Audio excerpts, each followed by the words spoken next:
আসসালামু আলাইকুম বন্ধুরা, আশা করছি আপনারা সকলেই ভালো আছেন আর আল্লাহ অসীম রহমতে আমরাও খুব ভালো আছি। তো আজকের আমার রেসিপি হচ্ছে ফুলকপি আলু দিয়ে সয়াবিন রান্নার রেসিপি। এইভাবে রেসিপিটা বানালে কিন্তু ছোট থেকে বড় কিন্তু সবারই ভীষণ ভালো লাগবে আর কিন্তু মাছ মাংসের কিন্তু হার মানিয়ে দেবে এই রেসিপিটা। তো আজকের রেসিপিটা আপনাদের আশা করছি ভীষণ ভালো লাগবে। আর ভিডিওটা শুরু করার আগে ছোট্ট একটা লাইক দিয়ে শুরু করবেন। আগে থেকে আমি সয়াবিনটাকে ভিজিয়ে রেখেছিলাম আর খুব ভালোভাবে জলটাকে নিচড়িয়ে ফেলে দিয়েছি। আর এখানে একটা মিডিয়াম সাইজের ফুলকপি নিয়েছি। আর এখানে প্রথমে আমি সয়াবিনটা মাখিয়ে নেব। তো এখানে একটা ডিম ভেঙে দিচ্ছি, এতে করে কিন্তু সয়াবিনটার টেস্টটা কিন্তু ভীষণ ভালো লাগবে। স্বাদ মতো লবণ দিয়ে দিলাম, একটু হলুদ গুঁড়া দিয়ে দিচ্ছি আর একটু সামান্য লঙ্কা গুঁড়া দিচ্ছি। এবারে খুব ভালোভাবে হাত দিয়ে মাখিয়ে নিচ্ছি। আর ফুলকপিগুলো আমি ভালোভাবে সিদ্ধ করে ফেলে দেব, সেটাকে স্কিপ করেছি বন্ধুরা। তো দেখো, আমি দেখলে বুঝতে পারবে, প্রথমে আমি ফুলকপিগুলোকে ভালোভাবে একটু সিদ্ধ করে নিয়েছি। তো সিদ্ধ করা হয়ে গেছে। এবার একটা গ্যাসের চুলাতে কড়াই বসিয়ে আমি একটু পরিমাণ মতো রিফাইন তেল দিয়ে দিয়েছি। আর এখানে এই তেলেতে ভালোভাবে সয়াবিনগুলো খুব ভালোভাবে ভাজা করে নিচ্ছি। তো আমার ভিডিও যে যেখান থেকে পারছেন দেখছেন, দেশ বা বিদেশে বাইরে, তাদেরকে অসংখ্য অসংখ্য ধন্যবাদ আমার এই আজকের ফুলকপি আলু সয়াবিন রান্নার রেসিপিটা দেখার জন্যে। আর যারা চ্যানেলে নতুন, তোমাদের যদি আজকের রেসিপিটা ভালো লেগে থাকে আর আমাকে যদি বন্ধ করতে চাও, তাহলে প্লিজ সাবস্ক্রাইব করে পাশে থেকে যেতে পারেন। তো এখানে সয়াবিনগুলো খুব ভালোভাবে ভাজা করা হয়ে গেছে, এবার আমি তুলে নিচ্ছি।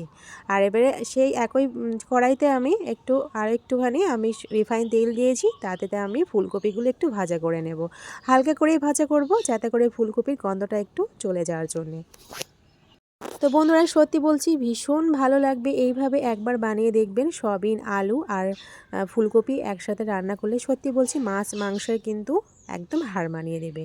তো শুধু সামান্য একটু লবণ দিয়েছি, লবণটা দিয়ে এখানে ভাজা করে নিচ্ছি। হালকা করেই ভাজবো, খুব একটা ভাজবো না। তো ভাজা করা হয়ে গেছে, এবার আমি ফুলকপিগুলো তুলে নিচ্ছি।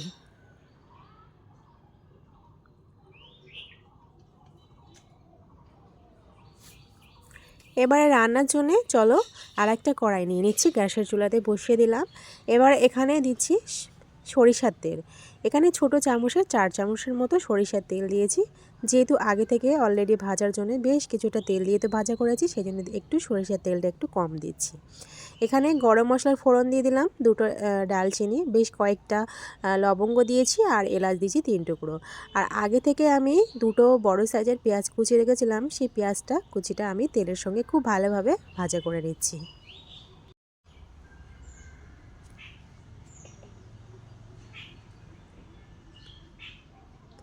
এবার তেলের সাথে পেঁয়াজটা একটু ভাজা করে নিয়েছি। এবার এখানে আদা রসুন বাটা দিয়ে দিচ্ছি 1 চামচের মতো। পেঁয়াজের সঙ্গে একটু ভাজা করে নিচ্ছি, যাতে কাঁচা গন্ধটা চলে যাওয়ার জন্য আদা রসুন বাটাটা। তো এখানে ভাজা করা হয়ে গেছে আদা রসুন বাটাটা, আর গন্ধটাও চলে গেছে। এবার অল্প পরিমাণ আমি এখানে জল দিচ্ছি। এখানে কিন্তু জলটাকে আমি গরম জল ব্যবহার করছি। আজকে রান্নাটায় পুরোটাই গরম জল ব্যবহার করব, কোনো ঠান্ডা জল ব্যবহার করব না, এতে করে কিন্তু টেস্টটা আরও বেশি ভালো হবে। তো এখানে একটু ঝাল হওয়ার জন্যে ঝাল লঙ্কা গুঁড়া 1 চামচের মতো দিয়েছি, হলুদ গুঁড়া 1 চামচের মতো, আর লবণটা দিয়েছি স্বাদ মতো।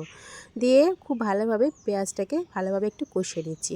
আর এখানে জিরার গুঁড়ো দিলাম 1/2 টিস্পুনের মতো, ধনিয়া গুঁড়া আর গোলমরিচ গুঁড়া সব 1/2 টিস্পুন করে দিয়ে দিয়েছি।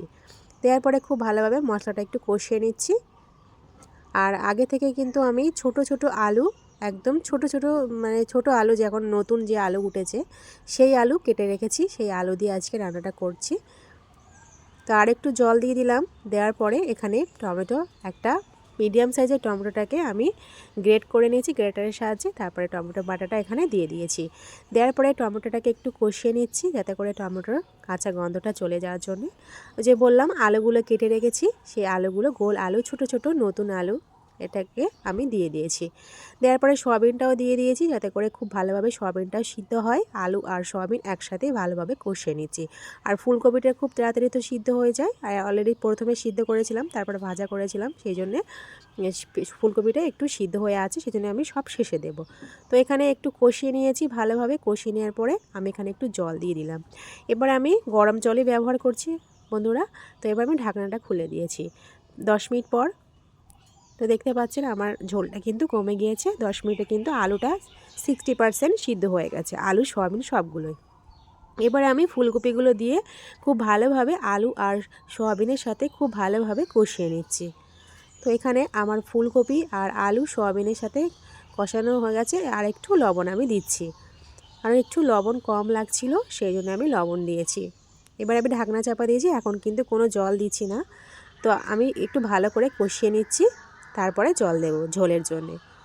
তো এখানে ফুলকপিগুলো খুব ভালোভাবে কষানো হয়ে গেছে।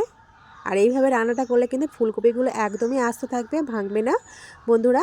এবার আমি পরিমাণ মতো জল দিয়ে দিয়েছি ঝোলের জন্য, মানে ঝোল যতটা রাখবো তার থেকে একটু বেশি রেখেছি। এবার আমি ঢাকনা চাপা দিয়ে আমি 15 মিনিটের জন্য মিডিয়াম আঁচে রান্নাটা করে নিচ্ছি। তো 15 মিনিট পর ফিরে আসছি বন্ধুরা। তো এবারে বেশ কিছুটা কাঁচা লঙ্কা উপর থেকে দিয়ে দিচ্ছি, 4টে কাঁচা লঙ্কা মাঝখান থেকে চিড়ে, আর একটু 1 চামচের মতো ঘি দিচ্ছি।